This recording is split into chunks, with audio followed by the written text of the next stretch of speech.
মুসলমান মা বোনরা বলে যায়, ইমান নিয়ে যদি কবরে যাইতে চান তাহলে ওই ভারতের সিরিয়ালগুলো বন্ধ করে দেয় না।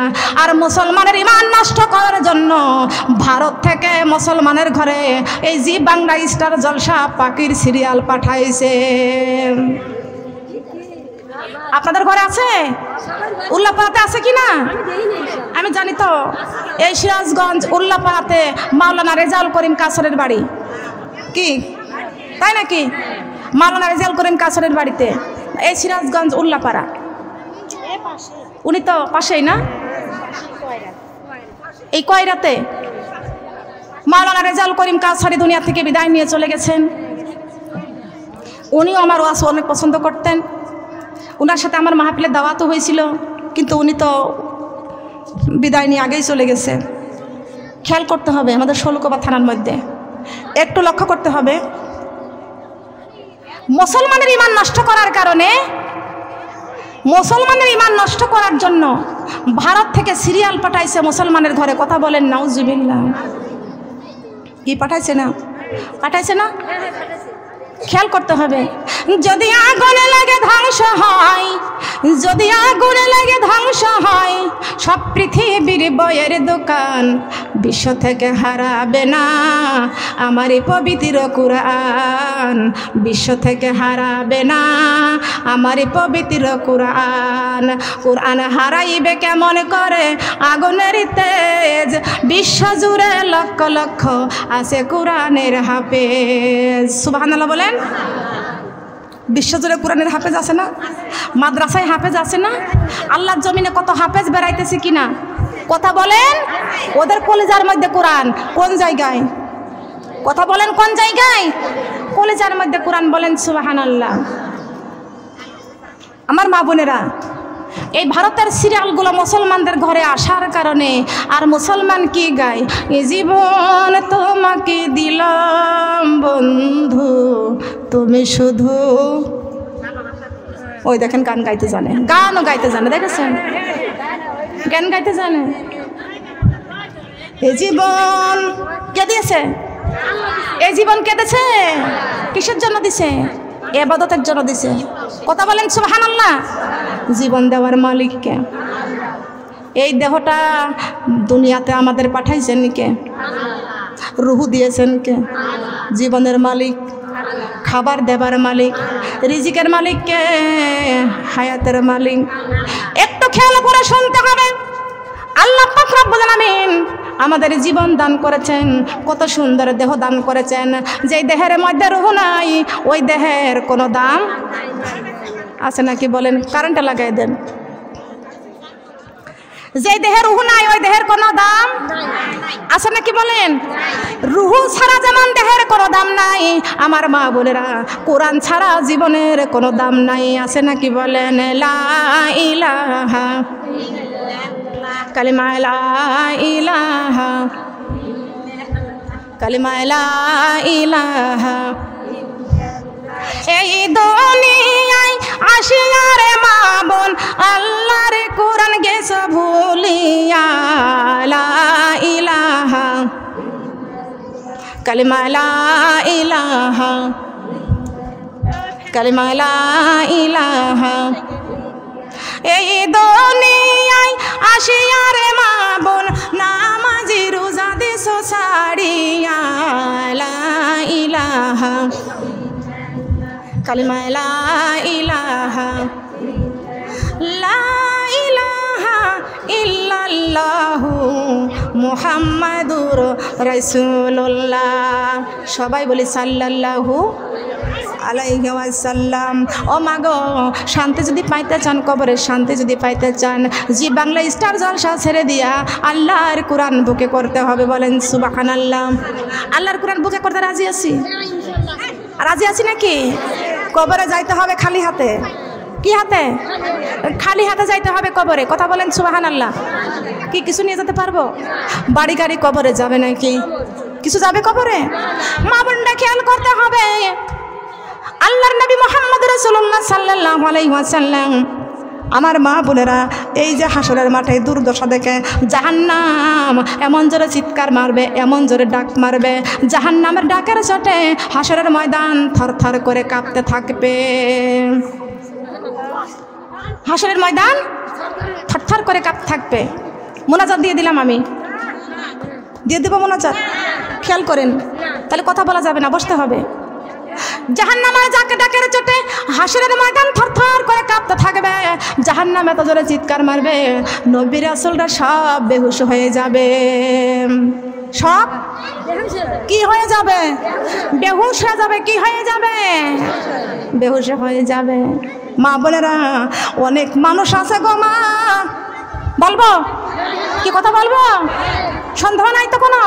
আমি কোরআনের কথা বলতেছি, কথা বলেন সুবহানাল্লাহ।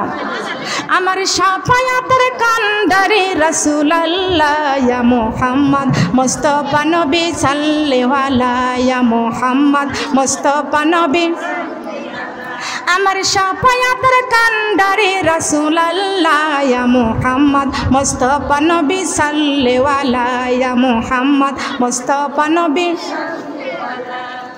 তোমার দোস্ত রাসূলকে তুমি নিজে বানাইয়া, তোমার দোস্ত রাসূলকে তুমি নিজে বানাইয়া, চন্দ্র করে রাখলে তারে আরো সেতে লুকাইয়া, চন্দ্র করে রাখলে তারে আরো সেতে লুকাইয়া। ইয়া মুহাম্মদ মুস্তাফা নবী সাল্লাল্লাহু আলাইহি ইয়া মুহাম্মদ মুস্তাফা নবী। বলেন না সুবহানাল্লাহ। শাফায়াতের কান্ডারিকে আমার রাসূল, আমার দিনের নবী, শাফায়াতের কান্ডারি, আমার দিনের নবী। আমার নবীর পরে আর কোনো নবী আসবে? কথা বলেন, আসবে? কোনো নবী দুনিয়াতে আসবে না। আমার নবী শাফায়াত করবে, বলেন সুবহানাল্লাহ। আদম নবীও শাফায়াত করতেন, কথা বলেন, পারবে কি না? আদম নবী শাফায়াত করতে পারবে। দুনিয়ার যত বড় পীর পয়গম্বর হোক না কেন, শাফায়াত কারুর হাতে দেন নাই। দিছে? কথা বলেন, দিছে কি? আপনারা কেমন করে বলেন যে আমাদের পীর বাবা আমাদের শাফায়াত করে জান্নাতে নিবে? কি বলেন, পারবে? আর কোন মেয়েরা, মহিলা মানুষ পীরের কাছে যাইতে পারবেন না, স্বামীদেরকে পাঠাই দিবেন। অনেকে বলে যে বায়াত না হইলে জান্নাত পাওয়া যাবে না। আমি কিন্তু কোনো পীরের বিরোধী কথা বলছি না, আমি মেয়েদেরকে জন্য বলতেছি। কথা বলেন, ঠিক আছে? আমার কথা শুনেন, আমার কথা শুনেন। কোন মেয়ে মানুষ, কোন ছেলে মানুষের কাছে বায়াতের জন্য যাবেন না। আমি বলি আপনাদেরকে, আমরা আখেরি নবীর উম্মত। কোন নবীর উম্মত? আখেরি নবীর উম্মত। মেয়েদের মসজিদে যাওয়া লাগবে না, যাওয়ার আইন ছিল, যাওয়ার নিয়ম ছিল, কিন্তু সেই নিয়ম আমাদের মধ্যে এখন নাই। ওমরের জীবনে ছিল। কথা বলেন ঠিক কিনা? ওমরের জীবনীতে ছিল। আমার কাছে হাদিস শোনেন, ছোট্টবেলা থেকে হাদিস মুখস্থ করে রাখছি। বিশ্বনবী মুহাম্মদুর রাসূলুল্লাহ সাল্লাল্লাহু আলাইহি ওয়াসাল্লাম মসজিদ নববীতে নামাজ দাঁড়াইছেন। আর বিশ্বনবী যখন নামাজ দাঁড়াইতেন, বিশ্বনবীর মহিলা সাহাবীরা যারা ছিলেন, আমার কথা বুঝতে পারবেন? বিশ্বনবীর মহিলা সাহাবীরা যারা ছিলেন, বিশ্বনবীর মহিলা সাহাবীরা ছিলেন, আল্লাহ রাসূল বলছেন, আয়েশা, মহিলারা আমার পিছনে নামাজের জন্য দাঁড়ায়, তুমি মসজিদের মধ্যে মাঝখান দিয়ে ওখানে পর্দা করে দাও। বলেন সুবহানাল্লাহ। মা আয়েশা রাদিয়াল্লাহু তাআলা আনহা মসজিদের আর এক কাতার দিয়ে পর্দা করে দিতেন, আর সমস্ত আমার নবীর মহিলা সাহাবী যেগুলো ছিলেন, তারা পর্দার আড়ালে বিশ্বনবীর পিছনে ইমামতিতে নামাজ আদায় করতেন। মা বোনরা খেয়াল করবেন, আল্লাহর নবী প্রতিদিন ফজরের নামাজের সময় আল্লাহর নবীর পিছনের সমস্ত মহিলারা পর্দার আড়ালে নামাজ দাঁড়াইয়া যাইতেন। আমার নবী ইমামতি করতেন, আর মক্কার সমস্ত মহিলারা নামাজ পড়তেন। বলেন সুবহানাল্লাহ। মাক্কি জীবনে আর মাদানী জীবনেতে আমার নবীর মহিলা সাহাবী যারা ছিলেন, সব মহিলারা বিশ্ব নবীর ইমামতিতে নামাজ আদায় করতেন। বলেন সুবহানাল্লাহ। আমার নবীজি মহিলা সাহাবীদের নামাজের কথা গুরুত্ব দিয়েছেন। ছোট্ট ছোট্ট সূরা দিয়ে নামাজ পড়ার হুকুম কোন জায়গা থেকে আসলেন, একটুখানি কান লাগানে খেয়াল করে শোনেন। আল্লাহ নবী একদিন ফজরের নামাজের নিয়ত শুরু করেছেন, এমন সময় শুনতে পাইছেন বিশ্বনবীর কানে কান্নার আওয়াজ আসতেছে। আল্লাহর নবী ওই সময় ছোট্ট ছোট্ট সূরা দিয়া ফজরের নামাজ পড়াইলেন। বলেন সুবহানাল্লাহ। নবীর সাহাবীরা প্রশ্ন করলেন, ইয়া রাসূলুল্লাহ, ইয়া হাবিবাল্লাহ, আপনি অন্যদিন লম্বা লম্বা সূরা দিয়ে নামাজ আদায় করেন, আজকে ছোট্ট ছোট্ট সূরা দিয়ে নামাজ পড়াইয়া দিলেন কেন? কারণ জানতে চাই। কথা বলবেন না, জানেন হাদিস। নবী আমার বলতেছেন, সাহাবীরা রে, আমি রাসূল যখন নামাজের নিয়তে দাঁড়াইলাম তখন থেকে আমার কানে শিশুদের কান্নার আওয়াজ আসতে লাগলো।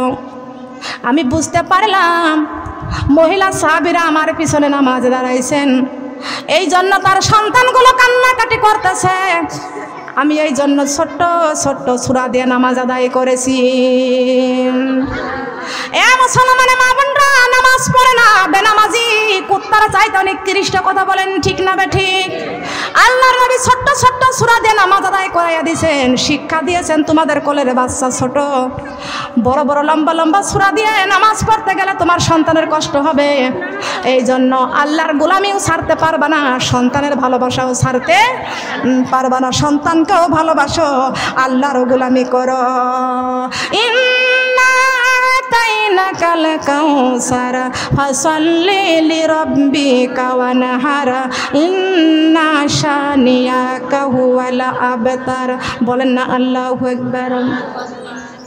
মা বোনরা খেয়াল করেন, কাউসার আমার নবীর হাতে আল্লাহ দান করেছেন। আমার আল্লাহ বলেছেন, কাউসার আমার নবীর হাতে আমি দান করেছি। ফাসাল্লি লিরাব্বিকা ওয়ানহার, তোমরা তোমার রবের গোলামি করো, তোমাদের জীবনের অহংকারকে কুরবানি করে দাও। আমি তোমাদের কাছে আগেই কুরবানি চাই নাই, ছাগল কুরবানি চাই নাই, গরু কুরবানি চাই নাই, আগে তোমাদের জীবনের অহংকারকে কুরবানি করে দাও। তার কারণ তোমাদের না মাথা, কপাল, নাক, কান দিয়া আমি আল্লাহর কাছে মাথা নত করে দাও।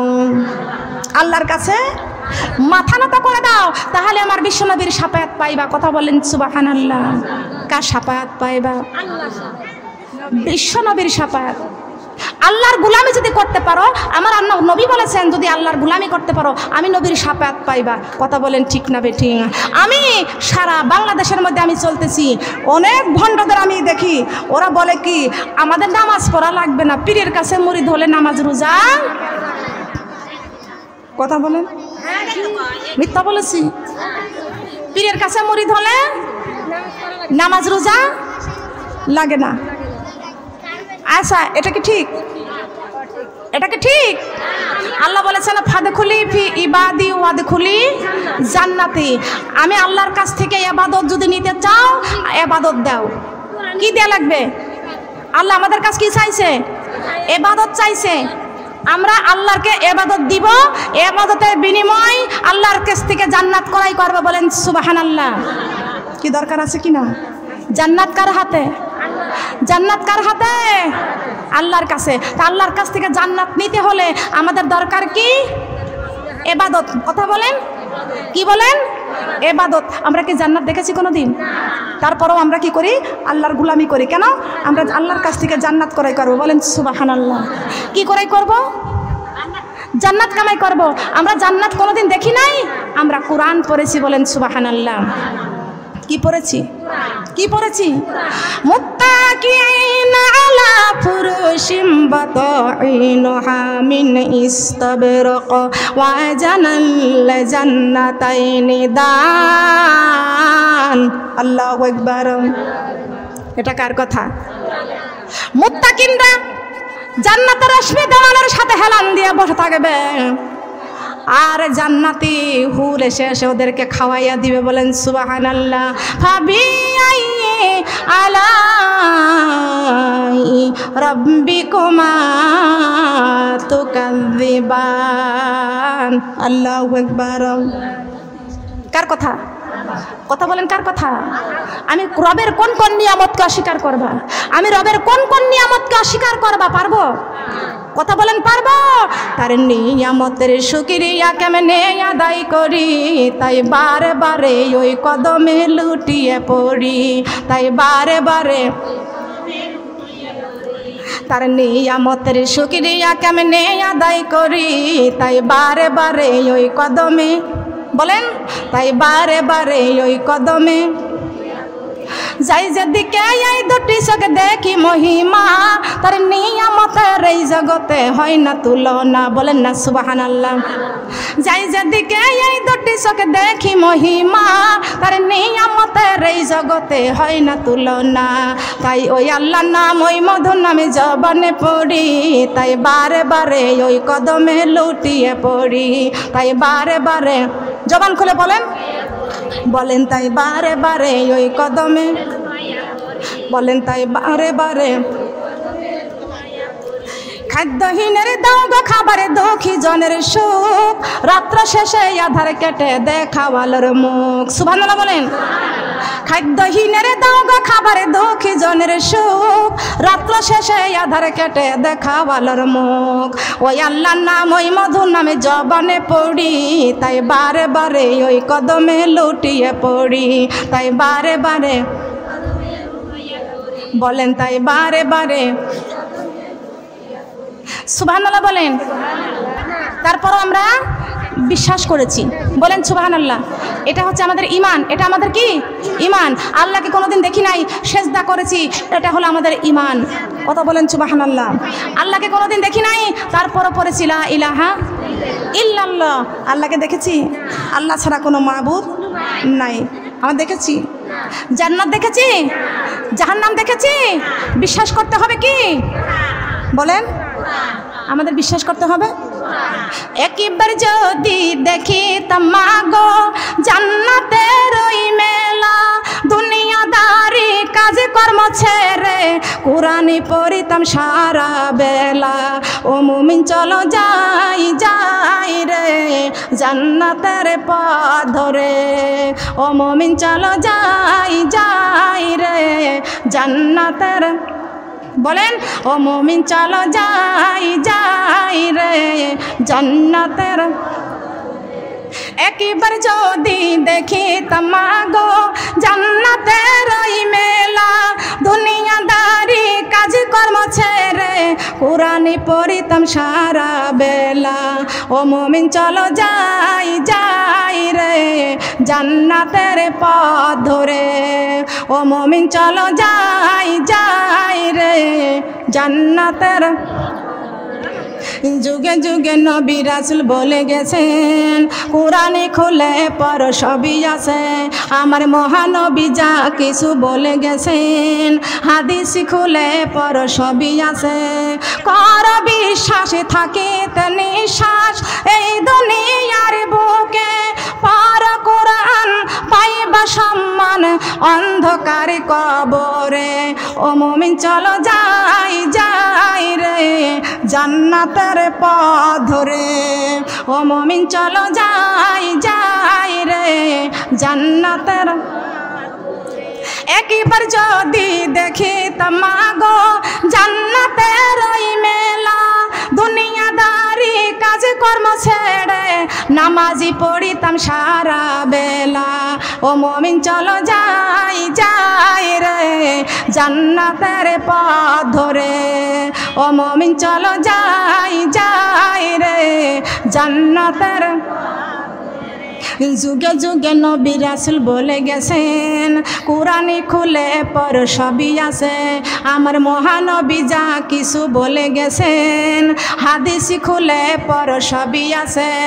কর বিশ্বাস থাকিতে নিঃশ্বাস এই দুনিয়ার বুকে, পড়ো নামাজি পাইবা সম্মান তুলসী রাতের ঘাটে।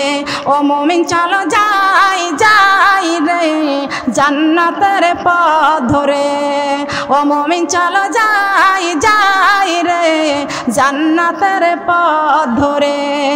সুবহানাল্লাহ বলেন। জান্নাতের পথ কোনটি? জান্নাতের পথ কোনটি? আল্লাহর কোরআন। বলেন সুবহানাল্লাহ। এই কোরআনের রাস্তায় চলার দরকার আছে কিনা?